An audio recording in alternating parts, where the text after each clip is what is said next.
भाई मोदी जी के मंत्री की, मोदी जी के सरकार में जो भी लोग बैठे हुए हैं, उनकी गलती कैसे हो सकती है? गलती तो उस इंसान की है ना, जो रात में 2 बजे उस एयरपोर्ट पे बैठा हुआ था जिसकी मौत हुई है।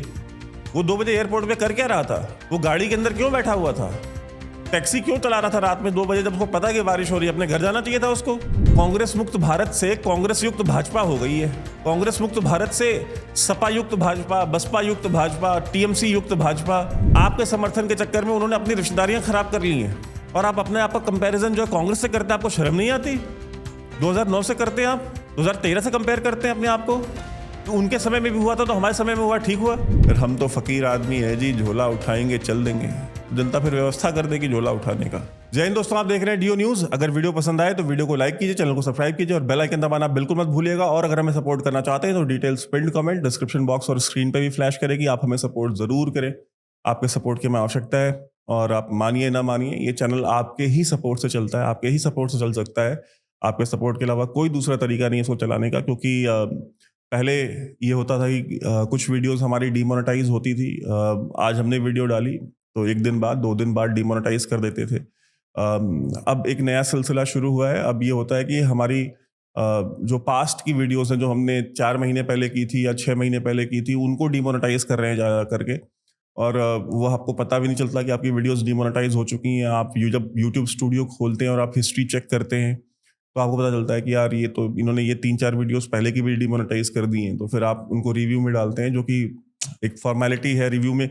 वो डिमोनेटाइज करते ही इसलिए हैं टारगेट करके पुरानी वीडियोस की, उनको रिव्यू में भी रिजेक्ट ही करना है। तो वो कभी मोनेटाइज नहीं होती। तो वास्तविकता ये है कि आपके सपोर्ट से ही चलता है।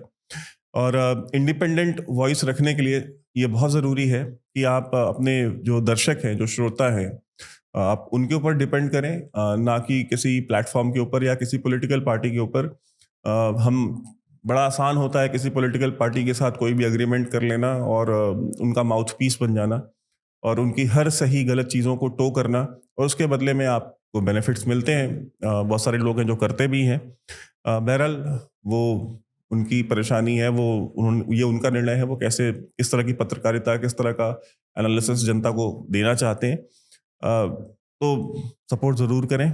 और कुछ दिन से, और इसका एक बहुत बड़ा उदाहरण ये है कि पिछले 10-12 दिन से जो एक टारगेटिंग शुरू हुई है हमारी, और सोशल मीडिया पे और बाकी प्लेटफॉर्म्स पे ये कहा जा रहा है, उसमें सबसे मज़ेदार ये है कि भाई ये बिक गए हैं, इन्होंने कांग्रेस से पैसे पकड़ लिए हैं। देखिए ये बड़ा आसान हो जाता है ना बोलना, कि जब तक हमने, देखिए इलेक्शन के दौरान हमने कोई भी ऐसी बात नहीं की भाई जिससे कि, क्योंकि देखिए मैं बीजेपी समर्थक हूं, और आज का हमारा वीडियो भी इसी मुद्दे पे है कि एक समर्थक और एक अंधभक्त में अंतर क्या है। समर्थक और अंधभक्त में एक बहुत बड़ा अंतर होता है। समर्थक राष्ट्र हित में आपको सपोर्ट करता है, राष्ट्र हित में आपके साथ खड़ा होता है, उसको पता है कि क्या चीज़ सही है क्या गलत है, वो चीज़ों को लॉजिकली इवेल्युएट करता है, लॉजिकली उसको एनालाइज करता है। और लॉजिकली मैं आपको बताता हूँ 90% लोग समर्थक ही होते हैं। ये अंधभक्त तो खैर 10% भी नहीं होंगे। लेकिन वो जो 10% अंधभक्त होते हैं वो बहुत ज़्यादा वोकल होते हैं, वो टारगेटिंग करते हैं, वो गाली गलौज करते हैं, वो आरोप प्रत्यारोप करते हैं, वो आपके ऊपर एक्यूजेशंस कहते हैं ना कि भाई इन्होंने इससे पैसे ले लिए, ये पागल हो गया है, इसका दिमाग खराब हो गया है, इसने अपना असली रंग दिखा दिया। इस तरह की बातें की जा रही हैं सोशल मीडिया पे मेरे खिलाफ, और कहा जा रहा है कि ये मानसिक रूप से डिस्टर्ब हो गए हैं। हाँ, और कुछ लोग कह रहे हैं कि इन्होंने अपना असली रंग दिखाया है। अब 4 जून के बाद लोगों का असली रंग निकलना शुरू हुआ है। भाई सब 4 जून के बाद लोगों का असली रंग नहीं निकलना शुरू हुआ। बात यह है कि 4 जून के पहले अगर आपको बोलते तो आप ये कहते कि भाई आप चुनाव प्रभावित कर रहे हैं, आप चुनाव हराना चाहते हैं, ये आप इसी समय क्यों बोल रहे हैं? आप पहले क्यों नहीं बोलते थे, या आप चुनाव के बाद क्यों नहीं बोलते? आप चुनाव के समय ही क्यों बोल रहे हैं? तो ठीक है, हम चुनाव के पहले नहीं बोलेंगे, चुनाव के बाद बोलेंगे। कहेंगे अच्छा चुनाव के बाद बोल रहे हैं क्योंकि भाजपा इतनी सीटें हार गई है, इसलिए अब भाजपा को बोल रहे हैं, अब भाजपा को आप ज्ञान देने आ गए हैं। तो देखिए बात ऐसी है कि अगर आपको चुनाव के पहले भी ना बोला जाए कुछ, आपको चुनाव के बाद भी ना बोला जाए कुछ, तो आप अंधभक्त हो सकते हैं। आपको लग सकता है कि हाँ ये चीज सही है, ना आप हमें चुनाव के पहले बोलिए ना बाद में, मतलब आप 365 दिन चुप रहिए, आप बोलिए मत कुछ, आप किसी चीज के ऊपर क्वेश्चन मत रेस कीजिए, बस जो हो रहा है वो होने दीजिए, क्योंकि जो करने वाले हैं वो तो आसमान से भेजे गए हैं ना। मोदी जी की कैबिनेट में धर्मेंद्र प्रधान, निर्मला सीतारमन, या जितने भी मंत्री हैं, अश्विनी वैष्णव, जितने भी लोग हैं, इनको भगवान ने भेजा है, ईश्वर ने भेजा है धरती पे, और इनके अंदर कोई कमियां नहीं है, इनके अंदर कोई खामियां नहीं है, ये परफेक्ट लोग हैं। दिल्ली में आपको पता होगा कि दिल्ली में कल T1 का जो स्ट्रक्चर गिरा उसके ऊपर मैंने एक बहुत साधारण सा ट्वीट किया। मैंने सिर्फ इतना लिखा कि भाई यूपीए ने वो स्ट्रक्चर बनवाया था और एनडीए ने उसको मेंटेन नहीं किया। ठीक, तो जिम्मेदारी दोनों की बनती है। उन्होंने एक अच्छा स्ट्रक्चर बनाया नहीं और जो भी स्ट्रक्चर बना था उसको अच्छी तरीके से इन्होंने मेंटेन नहीं किया। तो जो अगर वो स्ट्रक्चर गिरा है, अगर उसकी छत गिर गई है तो गलती दोनों की है। तो दोनों को जिम्मेदारी लेनी चाहिए और इस बात पे ध्यान देना चाहिए कि ये गलती दोबारा ना हो कभी। और जिसने जो इसका जिम्मेदार है, जिसने भी इसका मेंटेनेंस पे ध्यान नहीं दिया, जिसने भी इसका ऑडिट समय से नहीं किया कि अगर ये स्ट्रक्चर ठीक नहीं है तो उसका ऑडिट होना चाहिए था ना। 10 साल से आप सत्ता में हैं, आपने ऑडिट क्यों नहीं कराया उसका? आप ये नहीं कह सकते कि 14 में आप आए और 16 में गिर गया, आपको समय नहीं मिला, या आप 14 में आए और ये 17-18 में गिर गया, आपको समय नहीं मिला। आप 10 साल से सत्ता में हैं। इतने नागरिक उड्डयन मंत्री बदल चुके हैं, इतने सारे डीजीसीए के डायरेक्टर्स आए और गए। अगर वो स्ट्रक्चर आज भी अगर आप उसकी रेक्टिफिकेशन करने को तैयार नहीं है और आप दूसरों को कह रहे हैं कि भाई अरे अब पिलर का लॉजिक सुनिए कि इनके लॉजिक क्या क्या है, कि अब पिलर का क्या मेंटेनेंस होगा। पिलर ही कमजोर था, पिलर गिर गया तो गिर गया, वो डिजाइन ही फ्लॉड थी। अब इसके 2-3 उत्तर देता हूं मैं। एक पुल है, पुल भी पिलर्स पे ही खड़ा होता है ना। ब्रिज बिहार में खैर गिरे हैं 2, नीतीश कुमार के राज में बिहार में 2 पुल गिर चुके हैं। उसमें अच्छी चीज ये थी कि वो उद्घाटन से पहले ही गिर गए। धन्यवाद हो उन इंजीनियर्स का, नीतीश कुमार की सरकार का, जो वो भी एनडीए की ही सरकार है by the way, Nitish Kumar और बीजेपी की सरकार है। दोनों पुल जो गिरे वो दोनों पुल उद्घाटन से पहले ही गिर गए। तो चले ठीक है, वहां भला हुआ कम से कम जान नहीं गई। बट यहाँ एक इंसान की मौत हो चुकी है, 9 लोग घायल हो चुके हैं T1 में, और आप ये कहते हैं कि भाई पिलर, तो भाई पुल भी तो पिलर पे ही खड़ा होता है, यानी कि जो भी स्ट्रक्चर पिलर पे खड़ा होगा उसकी जिम्मेदारी सरकार की नहीं है। तो भाई ऐसा कौन सा स्ट्रक्चर है जो पिलर पे नहीं खड़ा होता? जरा बताएं। आप घर बनवाते हैं तो क्या बिना पिलर के घर बनवा लेते हैं आप? मुझे बताएं कि ऐसा कौन सा स्ट्रक्चर है जो बिना पिलर के होता है? तो मेंटेनेंस तो पिलर का ही करेंगे कि पिलर का मेंटेनेंस नहीं करेंगे? आप ऑडिट नहीं करेंगे। कहते भाई डिजाइन ही फ्लॉड थी, तो डिजाइन किसने बनवाई थी? उस समय सिविल एविएशन मिनिस्टर कौन था 2009 में? यही प्रफुल्ल पटेल थे, जो आज की तारीख में कहते हैं कि भाई मैं तो कांग्रेस की गवर्नमेंट में कैबिनेट मिनिस्टर रह चुका हूं, फुल मिनिस्टर रह चुका हूं, तो मैं तो एमओएस तो लूंगा नहीं। आपके एलआई हैं अजीत पवार की पार्टी में आपके एलआई हैं, और वो आपको चैलेंज कर रहे हैं कि भाई हमको एमओएस नहीं चाहिए।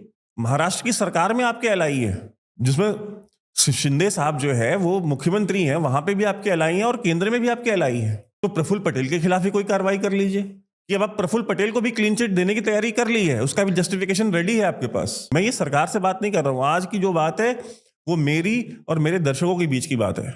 मैं सवाल ना बीजेपी से पूछ रहा हूं, ना कांग्रेस से पूछ रहा हूं, ना मैं एनडीए की सरकार से पूछ रहा हूं। मेरा आप दर्शकों से सवाल है, और अगर कोई ऐसे हैं जो अपने आप को एज अ अंधभक्त आइडेंटिफाई करते हैं तो वो मुझे कमेंट में बताएं। मैं उनसे सवाल कर रहा हूं। समर्थक और अंधभक्त के बीच का अंतर यही है। समर्थक जो है वो सही गलत में खड़ा होता है कि भाई ये चीज ठीक है, ये चीज ठीक नहीं है। अंधभक्त जो होता है वो 365 दिन हर एक चीज को सही बता रहा होता है, गलत कुछ है ही नहीं। उसके लिए तो सारे के सारे मोदी जी से लेकर के मोदी जी की कैबिनेट में जितने भी लोग हैं वो सारे ईश्वर द्वारा भेजे गए दूत हैं इस धरती पे। उन दूतों के ऊपर सवाल उठाना ईश्वर के ऊपर उंगली उठाने के बराबर है, क्योंकि जिनको ईश्वर ने भेजा उनके ऊपर आप उंगली कैसे उठा रहे हो? भाई मोदी जी के मंत्री की, मोदी जी के सरकार में जो भी लोग बैठे हुए हैं उनकी गलती कैसे हो सकती है? गलती तो उस इंसान की है ना, जो रात में 2 बजे उस एयरपोर्ट पे बैठा हुआ था जिसकी मौत हुई है। वो 2 बजे एयरपोर्ट पे कर क्या रहा था? वो गाड़ी के अंदर क्यों बैठा हुआ था? टैक्सी क्यों चला रहा था रात में 2 बजे, जब उसको पता है कि बारिश हो रही है? अपने घर जाना चाहिए था उसको। ये इनके लॉजिक है। सबकी गलती है, आपकी गलती है, मेरी गलती है, उत्तर प्रदेश की जनता की गलती है, बंगाल की जनता की गलती है, महाराष्ट्र की जनता की गलती है। इस सरकार में बैठे हुए किसी भी व्यक्ति की कहीं कोई गलती हो ही नहीं सकती। इतना मान लेने में कि हाँ हमसे गलती हुई है, हम इसको रेक्टिफाई करेंगे, और इसकी जो भी गलतियां हुई हैं हम इंश्योर करेंगे, हम सुनिश्चित करेंगे कि ये गलती कभी भविष्य में दोबारा ना हो। इतना बोल देने में क्या चला जाता है? क्यों तमाशा लगाना है? हर मुद्दे के ऊपर 5 दिन 6 दिन तमाशा। पुरानी क्लिप्स निकाल के ला रहे हैं, पुरानी क्लिप्स निकाल के ला रहे हैं कि देखो 2009 में भी T1 में पानी घुस गया था, देखो 2009 में भी ऐसा हो गया था। तो 2009 में जो मंत्री था वो आज आपके साथ बैठा हुआ है, आप उसको एमओएस बना रहे हैं, वो कह रहा है मैं एमओएस नहीं बनूंगा, मैं फुल मिनिस्टर बनूंगा। तो पकड़ के प्रफुल्ल पटेल को डाले ना जेल में। अगर स्ट्रक्चर की गलती है तो प्रफुल्ल पटेल को जेल में डालें, फिर प्रफुल्ल पटेल जिम्मेदार है उसको आपने अपने साथ बिठाया हुआ है बगल में, उसकी पार्टी के नेता को आपने डिप्टी सीएम बनाया हुआ है महाराष्ट्र में। क्या सर्कस है ये? क्या तमाशा लगाया हुआ है? जनता को मतलब बिल्कुल ही आपने समझ लिया कि आपने ये मान लिया कि आपके सारे समर्थक सारे के सारे ही अंधभक्त हैं। सारे अंधभक्त नहीं है, और आपसे कोई बहुत ज्यादा चीज डिमांड भी नहीं कर रहे हैं। वो आपसे सिर्फ ये चाहते हैं कि ये जो निकम्मे मिनिस्टर्स आपने रखे हुए हैं, धर्मेंद्र प्रधान जैसे, निर्मला सीतारमण जैसे, और ये जो आपने जो ट्रोल्स पाल रखे हैं, इनको आप हटाएं, इनको अपना माउथ पीस ना बनने दें। ये आपके समर्थकों को गालियां देकर के आपसे दूर कर रहे हैं। हर वो व्यक्ति जो ट्विटर पे आपका समर्थक है, वो अगर वो जरा सा भी कुछ बोल देता है तो उसके पीछे पड़ जाता है, उसको गालियां देते हैं, ये पर्सनलाइज कमेंट्स करते हैं उनके ऊपर। अगर आपको ऐसे लोग चाहिए तो रखिए आप पाल के। आपकी जो गिरावट है, आपका जो डाउनफॉल है, आप इसको स्पीड अप ही कर रहे हैं और कुछ नहीं कर रहे हैं। समर्थक आपको आपकी गलतियां बताता है। बड़े बुजुर्ग कह गए हैं, भारत का विजडम आज का नहीं, कई 100 साल पुराना विजडम है, निंदक नियरे राखिए।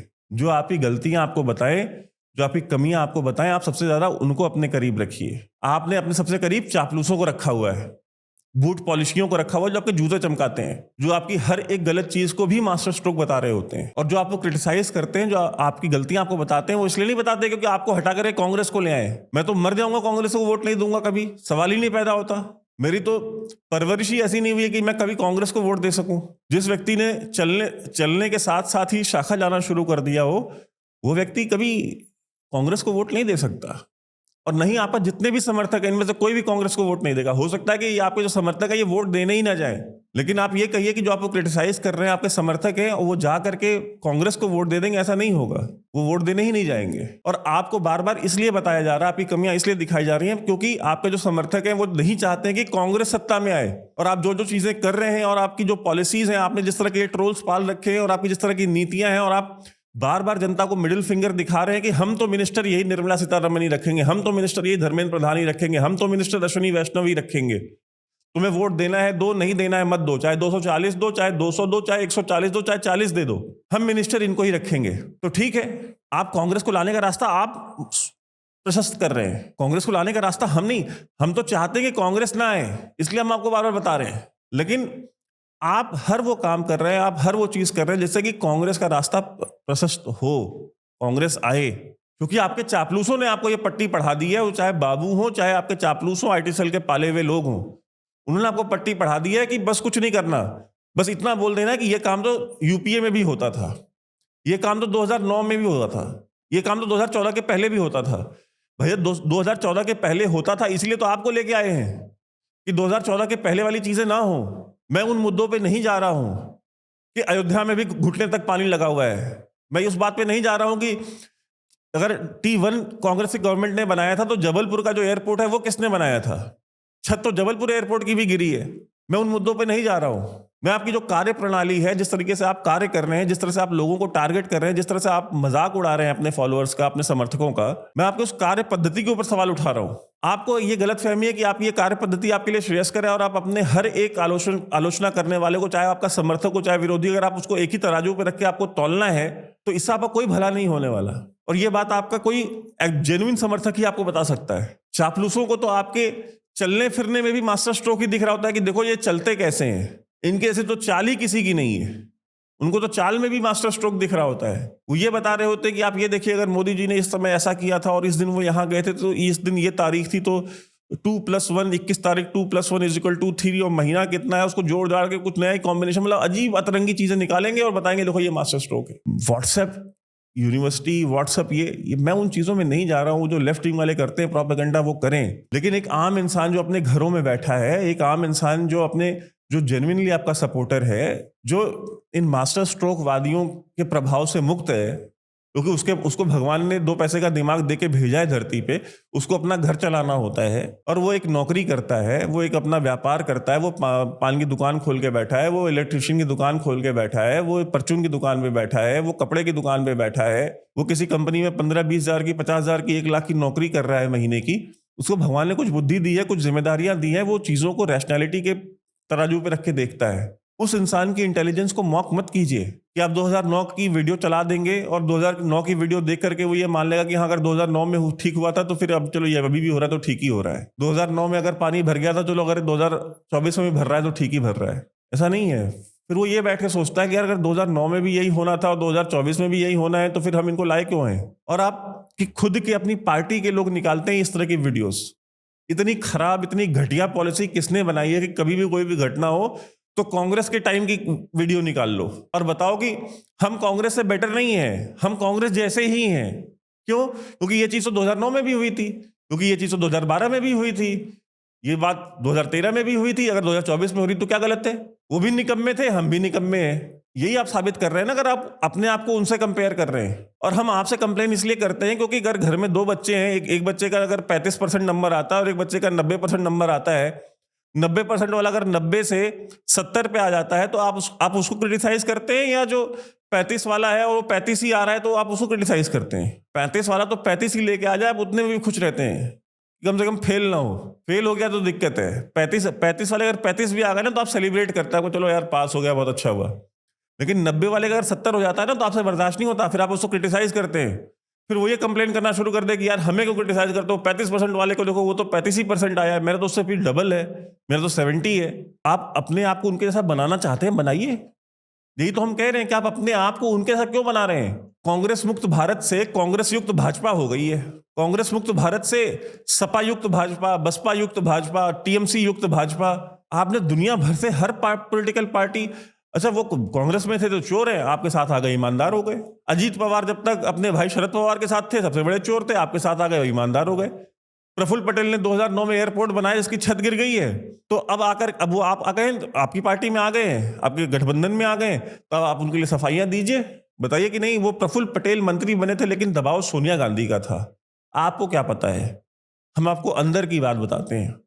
आप अंदर की बात मत बताइए हमें, जो बाहर हो रहा है ना उसको देखिए। अंदर की बात से जनता को कोई मतलब नहीं है। आपकी कंस्पिरेसी थियरीज बहुत खरीद ली देश की जनता ने, और आपसे कुछ नहीं मांग रहे हैं, बस इतना मांग रहे हैं कि हाँ हमसे गलती हो गई है, हम इंश्योर करेंगे कि ये गलती दोबारा ना हो।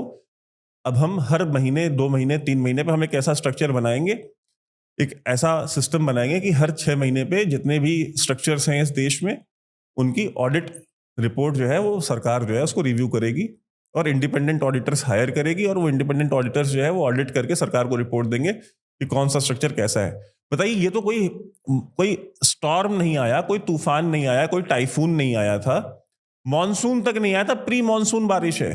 प्री मॉनसून बारिश में ये हाल है इस देश के स्ट्रक्चर्स का, और आपसे इतना भी नहीं बोला जा रहा। आप अगर कोई इतना कह दे रहा है, मैंने ट्वीट किया, सिर्फ इतना कहा था कि यार यूपीए ने खराब स्ट्रक्चर बनाया, एनडीए ने उसको अच्छे से मेंटेन नहीं किया, दोनों की गलती है। एक व्यक्ति की मौत हो चुकी है, आरोप प्रत्यारोप जो है वो शर्मनाक है, आरोप प्रत्यारोप नहीं करना चाहिए। आप जांच कीजिए, इस गलती को रेक्टिफाई कीजिए और इंश्योर कीजिए कि ये गलती कभी दोबारा भविष्य में इस तरह की कोई घटना ना हो। इतना लिखा था तो उसके ऊपर आ गए, पड़ गए गले में, बिक गए हैं। 2014 के 4 जून के बाद सब पलट गए। 4 जून के बाद कोई नहीं पलटा। 4 जून के बाद आपको सही रास्ता दिखा रहे हैं लोग, और आप देखने को तैयार नहीं हो कि आपके अंदर एरोगेंस, आपके अंदर घमंड इतना भरा हुआ है कि आपको कंटेम्प्ट लगता है कि यार कोई हमें कैसे सिखा सकता है, कोई हमें कैसे हमारी गलती बता सकता है, क्योंकि हमें तो सब कुछ आता है।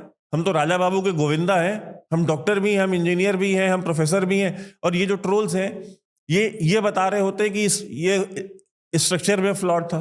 मतलब ये भी गोविंदा, ये सारे आज एक घटना हो जाएगी तो उस चीज के एक्सपर्ट हो जाएंगे, कल दूसरी घटना हो जाएगी तो उस चीज के एक्सपर्ट हो जाएंगे, तीसरे दिन कुछ और घटना हो जाएगी तो उस चीज के एक्सपर्ट हो जाएंगे। हर चीज पे एक्सपर्ट ओपिनियन है इनके पास। भाई मैं आर्किटेक्ट नहीं हूं, मुझे नहीं पता कि यार वो स्ट्रक्चर में फ्लॉ था या वो उसकी मेंटेनेंस में। मैंने कहा भाई जो भी है जांच करो। जब मैं मेंटेनेंस की बात करता हूं तो मेंटेनेंस में क्या है भाई, उसकी आप ऑडिट तो कराइए, आप देखिए ना ऐसे कैसे गिर गया वो, कोई तो रीजन होगा।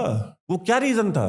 अगर स्ट्रक्चर में फ्लॉ था तो प्रफुल्ल पटेल को जेल में डालिए, और अगर स्ट्रक्चर में फ्लॉ नहीं था, स्ट्रक्चर ठीक था, तो फिर दूसरा रीजन सिर्फ ये हो सकता है कि भाई मेंटेनेंस नहीं था।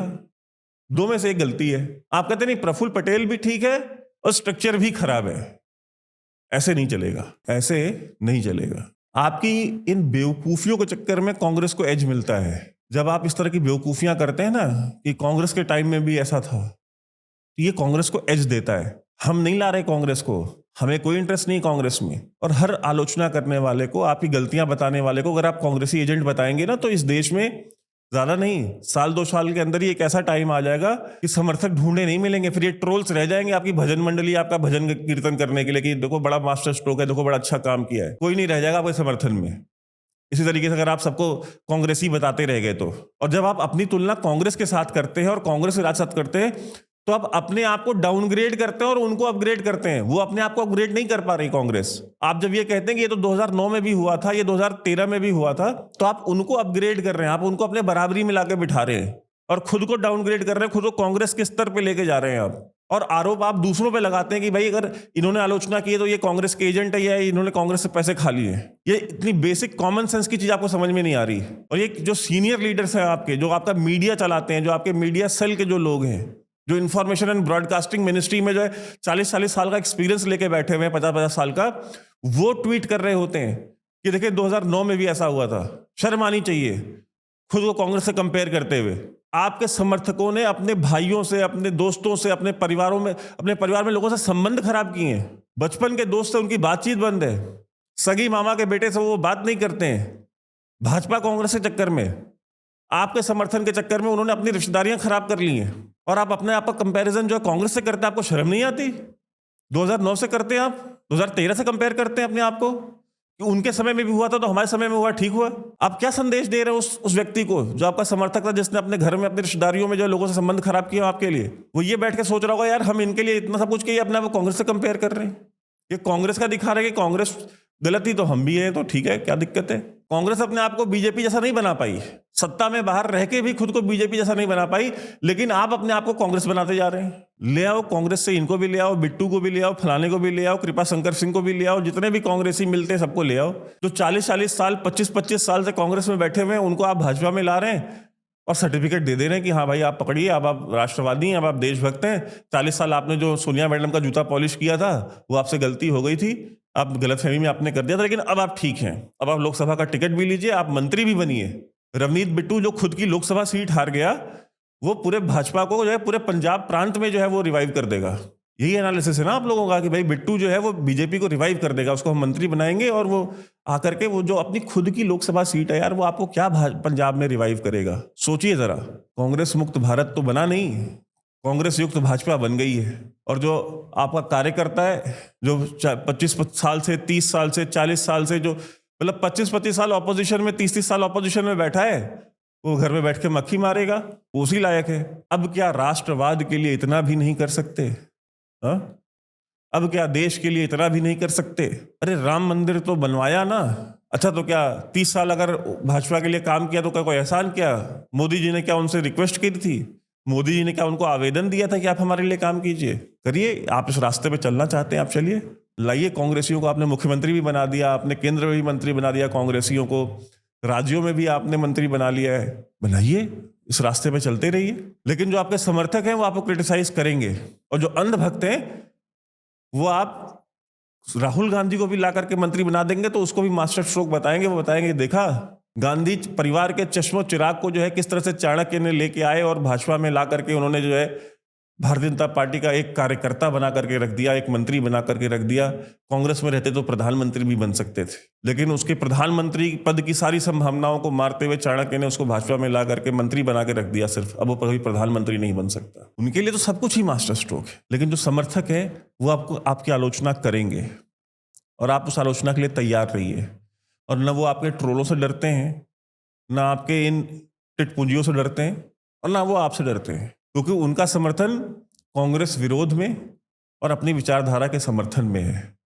आप उस विचारधारा के सबसे करीब हैं, इसलिए आपको समर्थन मिलता है। और अगर आप इसी तरीके से आप उसको मिडिल फिंगर दिखाते रहेंगे, वो वोट करने नहीं जाएगा। और इसी तरीके से एक दिन जो काशी में 5.5 लाख का जो विनिंग का मार्जिन था, जीत का मार्जिन था, वो 1.5 लाख पे आ गया। इसी तरीके से अलग अलग कॉन्स्टिट्यूएंसीज में आता जाएगा। पता कीजिए कितनी सीटें जहां पे आप 600 वोट से, 2000 वोट से, 10,000 वोट से जीते हैं। अगली बार अगर ये 5,000, 4,000, 10,000 वाले भी मार्जिन नीचे आ गए, जो कि कुछ नहीं होता लोकसभा चुनाव में उतना मार्जिन, तो अगर इतना तो विधायकी के चुनाव में लोग हार जीत होती है इतने मार्जिन पे, तो जिस दिन वो मार्जिन नीचे आ गया, खत्म है कहानी। फिर हम तो फकीर आदमी है जी, झोला उठाएंगे चल देंगे, जनता फिर व्यवस्था कर देगी झोला उठाने का। तो समर्थकों को गालियां देना, समर्थकों की निंदा को, समर्थकों की जो आलोचना है, जो कंस्ट्रक्टिव क्रिटिसिज्म है, आपसे कोई दुश्मनी थोड़ी है। मैंने कभी बोला है क्या कि आप मोदी को वोट मत दीजिए या भाजपा को वोट मत दीजिए, आप जाके कांग्रेस को वोट दीजिए? कभी नहीं बोला है। किसने बोला है? आपको जो लोग भी क्रिटिसाइज कर रहे हैं आज की डेट में, उनमें से कौन एक वो व्यक्ति है, जरा उसको ढूंढ के लाइए, जिसने ये बोला हो कि आप मोदी को वोट मत दीजिए, आप कांग्रेस को वोट दीजिए? कोई है ऐसा? कोई है ऐसा जो लेफ्ट विंग का जो प्रोपेगेंडा है उसको टो करके जो आपका विरोध करता है? जब लेफ्ट विंग या जो देश की जो बाहरी जो विदेशी ताकतें हैं, जब भी वो कोई ऐसा काम करती हैं, तो आपके समर्थन में यही लोग खड़े होते हैं। सबसे पहले लोग यही आपकी जो है डिफेंस की लाइन बनते हैं। आपने सरकार का तो आपने वो कैपेबिलिटी क्रिएट ही नहीं की आज तक कि जब सरकार के विरोध में कोई आंदोलन खड़ा होता, चाहे वो किसान आंदोलन हो, चाहे शाहीन बाग हो, चाहे वो कोई भी हो, उसको काउंटर करने का कोई मैकेनिज्म सरकार ने पिछले 10 साल में बनाया ही नहीं है। इंफॉर्मेशन वॉरफेयर की, ग्रे जोन वॉरफेयर की, या जो इन्फ्लुएंस ऑपरेशंस होते हैं, इनके लिए कोई भी मैकेनिज्म सरकार ने पिछले 10 साल में नहीं बनाया। 5 साल से मैं गला फाड़ रहा हूं, डिफेंसिव ऑफेंसिव बैठ के इन्होंने नहीं बनाया। जब आपने नहीं बनाया है तो आखिर आपको डिफेंड करता कौन है? उनका प्रोपेगेंडा जाके बस्ट करता कौन है? यही आपके सब समर्थक हैं। ये आपकी भजन मंडली नहीं कर पाती, इनके बस की नहीं है। ये समर्थक हैं जो 90% जो साइलेंट मेजोरिटी है ना, वो जाके आपको डिफेंड करती है, वो आपके ऊपर अपना विश्वास जताती है। लेकिन जब आप सरेंडर करते हैं इन किसान आंदोलन वालों के सामने, ब्लैकमेलर्स के सामने, शाहीन बाग वालों के सामने, जब आप उनके सामने सरेंडर करते हैं तो फिर वो डिसअपॉइंट होता है कि हम आपको सारा सपोर्ट दे रहे हैं और आप इनके सामने सरेंडर कर रहे हैं। आप खुद सरेंडर नहीं कर रहे होते, आप उनको भी सरेंडर करवा रहे होते जो आपको डिफेंड करते हैं, और ये चीज उनको नहीं पसंद आती है। आपको सरेंडर करना था, आप अपनी व्यक्तिगत कैपेसिटी में सरेंडर कर लेते। आप सरेंडर करते हैं तो आप बेसिकली आप उनको भी सरेंडर करवा रहे होते हैं वहां पे, क्योंकि वो आपसे थोड़ी सी मर्दानगी जो है ना वो एक्सपेक्ट करते हैं। You will man up, you will keep your backbone straight and you will stand up to the bullies and you will not give up. लेकिन आप नहीं करते वैसा, आप झुक जाते हैं। आप झुकना हो, आप झुके। आप अकेले नहीं झुकता, आप उनको भी झुकाते हैं। और जब उनकी बस हो जाती है, वो आपको बिल्कुल थक जाते हैं, जब आपको क्रिटिसाइज करते हैं, आपको बोलते हैं कि यार आपने ये गलत किया, आपने ये गलत किया, आपने ये गलत किया, तो आप उनके पीछे पड़ जाएंगे। तो समर्थक है, अंधभक्त नहीं है, वो भजन मंडली नहीं है। उनके लिए कोई भी व्यक्ति हो, XYZ, उनके घर का ही कोई व्यक्ति हो, उनके लिए देश से पहले उनके अपने घर का, उनके अपने सगे माँ बाप देश के पहले नहीं है उनके लिए। यार आप तो हो ही कुछ नहीं। उनके लिए राष्ट्र प्रथम है, उनके लिए अपना धर्म प्रथम है, उनका अपना परिवार भी उसके बाद में आता है। तो फिर आपने कहां से गलतफहमी पाल लिया कि भाई जिसके लिए अपने माँ बाप पहले नहीं आते, देश और धर्म पहले आता है, उसके लिए आप देश और धर्म से भी पहले आप आ जाओगे? वो कभी नहीं होगा। मेजोरिटी कभी उस चीज पे नहीं जाएगी। ये ओम प्रकाश राजभर, ये संजय निषाद, दुनिया भर के जितने चोट्टे हैं, सबको आपने जो है बिठा रखा है साथ में। योगी जी ने भी आपको मना किया, योगी जी ने भी क्रिटिसाइज किया कि यार वो नहीं पसंद करते इन चोट्टों को, वो जानते हैं कि साले करप्ट हैं, वो जानते हैं कि ये क्या क्या करते रहे। ये ओम प्रकाश राजभर तो पहले आपके ही बीजेपी के अलायंस में था ना, पैसा नहीं कमा पा रहा था योगी जी के राज में, तो भाग के चला गया सपा में। सपा में भी कुछ नहीं समझ में आया कि यार सपा की तो कुछ बनने वाली नहीं है, तो फिर भाग के फिर वापस आ गया भाजपा में। आपने फिर ले लिया, योगी जी ने मना किया, उसके बावजूद आपने लिया। क्या दे दिया संजय निषाद ने और ओम प्रकाश राजभर ने आपको? कौन सी सीट जिता दी? न संजय निषाद निषादों का वोट दिलवा पाए, न ओम प्रकाश राजभर राजभरों का वोट दिलवा पाया। लेकिन नहीं, आपने दिल्ली में बैठ के अपनी चाणक्य नीति चलानी है, चलाइए। क्रिटिसिज्म आपने किसी का सुनना नहीं है, आलोचना किसी की सुननी नहीं है, सही सलाह किसी से लेनी नहीं है। वो भजन मंडली को पाल के रखना है। वो अपनी दुम हिलाते रहेंगे, जूता पॉलिश करते रहेंगे, और उसी भजन मंडली को छोड़ देंगे जनता में। कोई भी जरा सा भी आपको कह देगा कि यार थोड़ा सा अकाउंटेबिलिटी ले लो, थोड़ा सा रिस्पॉन्सिबिलिटी ले लो, थोड़ा सा रिस्पॉन्सिबल बिहेवियर करो, ये ऐसी चीज नहीं है जिसको आप आंख बंद करके डिफेंड कर सकते हो। गलती हुई है, आप मानो और उसको रेक्टिफाई करो, उसको ठीक कर लो, बस इतना ही कह रहे हैं ना। मतलब यार इतना भी आपसे नहीं आप कर सकते हो, आप लोगों के पीछे पड़े हो। तो भाई अंधभक्तों में और समर्थकों में यही अंतर है। और आप जो देखने वाले जुड़े हमारे साथ, आपसे भी इतना ही रिक्वेस्ट करूंगा कि आप मुझे कमेंट सेक्शन में प्लीज एक चीज जरूर बताइए कि आप अंधभक्त हैं या आप समर्थक हैं। अगर अंधभक्त हैं तो मेरे सवालों के जवाब दे दीजिए, और अगर समर्थक हैं तो इन अंधभक्तों को फिर आप डील कीजिए, क्योंकि मैं तो अब इनको जवाब दे के थक चुका हूं। क्योंकि इनको जवाब देने का कोई मतलब मुझे अब नहीं समझ में आता, क्योंकि लॉजिक सेंस इनके दूर दूर से नहीं गुजरता। तो आपके हितैषी वही लोग हैं जो आपका भला चाहते हैं और आपकी निंदा करते हैं। जैसे मैंने कहा, बड़े बुजुर्ग कह गए हैं, निंदक नीरे राखिए, चापलूसों को और बूट पॉलिशियों को करीब मत रखिए, उनको दूर रखिए अपने से। आप सभी जुड़े, इतना ही कहना था मुझे, और मुझे आपको कुछ भी नहीं कहना, कोई लंबा वीडियो नहीं करना। दुख होता है इस तरह की चीज़ों को देख करके कि किस तरीके से चीज़ों को डील किया जा रहा है, किस तरह से अपने लोगों को गालियां दी जा रही हैं, अपने लोगों को क्रिटिसाइज किया जा रहा है, सिर्फ इसलिए क्योंकि वो आपकी कमियां बता रहे हैं। ये एक्सपेक्टेशन न मुझे थी, न ही और भी बहुत सारे कंटेंट क्रिएटर्स हैं जो हमारी विचारधारा के, उनसे भी मेरी बातचीत होती रहती है। हर कोई इस चीज़ को लेकर दुखी है कि यार ये क्या हो गया है इनको, मतलब कुछ भी सुनने को तैयार नहीं है। मतलब क्या अपना नौकर समझ रखा है आपने? कहते हैं कि 2000 कि जून 4 के बाद क्यों बोल रहे हैं? तो भाई साहब चुनाव के समय ना बोलें, चुनाव के बाद ना बोलें। भाई भारत में तो हर 6 महीने पे चुनाव होता है। अभी हरियाणा और महाराष्ट्र के चुनाव होंगे, वो खत्म होंगे, फिर 2-4 राज्यों के चुनाव होंगे। अभी आज से 6 महीने पहले राजस्थान के चुनाव थे, मध्य प्रदेश के चुनाव थे, छत्तीसगढ़ के चुनाव थे। भाई यहाँ पे तो हर 6 महीने पे चुनाव होते हैं। तो यानी कि जनता कभी कुछ बोले ही ना, क्योंकि कभी ना कभी कोई ना कोई चुनाव तो हो रहा होगा। तो फिर इसका मतलब है कि इंसान 365 दिन जब पैदा हुआ है तो चुप हो, या तो आपका गुणगान करे या चुप रहे, तीसरा कोई काम ना करे। तो भजन मंडली बनने का हमें कोई शौक नहीं, और ना हम भजन मंडली बनेंगे।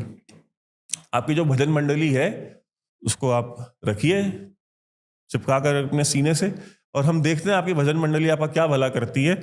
और एक चीज याद रखिएगा कि जब अति हो जाती है चीजों की ना, तो फिर पाँव के नीचे जमीन खिसक जाती है और आपको पता भी नहीं चलता। 2004 में shining India, shining India, shining India, ऐसे ही एक भजन मंडली थी दिल्ली में, और उन्होंने इम्प्रेशन दे दिया था बीजेपी को कि भाई आपने बहुत विकास कर दिया है, आपने गोल्डन क्वाड्रिलेटरल बना दिया है, और देश में तो सब कुछ चकाचक है, और चुनाव पहले करा लीजिए। आप चुनाव पहले करा लेंगे, 6 महीने पहले ही चुनाव करा लिए। इतने ओवर कॉन्फिडेंस में आ गए। भजन मंडली का ही दिया हुआ ओवर कॉन्फिडेंस था वो, कि सर आपके सिवा तो है ही कोई नहीं। इस एक्साइटेड में आ गए कि 6 महीने पहले चुनाव करा लिया, और चुनाव हार गई थी, और सोनिया गांधी की यूपीए 1 की सरकार आ गई थी जो कि 10 साल रही थी। अति हो जाती है, और जब भजन मंडली बहुत ज़्यादा डोमिनेंट हो जाती है तो भजन मंडली फिर आपके साथ ये आपको इस रास्ते पे लाके खड़ा करती है, इस मुहाने पे लाके खड़ा करती है। आप भाग्यशाली थे कि 241 आ गई हैं, लेकिन आप जिस रास्ते पे चल रहे हैं और आप सुधरने का आप कोई संकेत नहीं दे रहे हैं कि आपके अंदर कोई सुधार होगा, क्योंकि आप मंत्री भी वही हैं, संतरी भी वही हैं, भजन मंडली भी वही है, वही रवैया है, वही एटीट्यूड है। तो चलते रहिए, आप जानेंगे, आपका काम जानेगा। हमारा काम था आपको बताना, हमारा काम है आपको सही सलाह देना, आपको सही संदेश देना। और हमारे जो देखने वाले हैं, आप सभी हमसे जुड़े, बहुत बहुत धन्यवाद। और वीडियो को ज़रूर ज़्यादा शेयर कीजिएगा। आपसे हम फिर जुड़ेंगे, फिर मिलेंगे। और मुझे पता है आज का दिन बहुत सारे लोगों ने कहा कि यार वीडियो मत करो, आज तो वर्ल्ड T20 का फाइनल है, तो कोई देखेगा नहीं। मैंने कहा कोई देखे ना देखे, अपनी बात रखना है। ये वर्ल्ड कप तो अभी पिछले साल भी वर्ल्ड कप था, इस साल भी वर्ल्ड कप है, अब तो हर साल ही वर्ल्ड कप, कुछ ना कुछ वर्ल्ड कप, कोई ट्रॉफी ये वो होते ही रहते हैं। तो अपनी बात हम कब रखेंगे? कुछ नहीं होगा तो साला IPL हो रहा होगा। तो आप सभी जुड़े, बहुत बहुत धन्यवाद, और वीडियो शेयर जरूर कीजिएगा।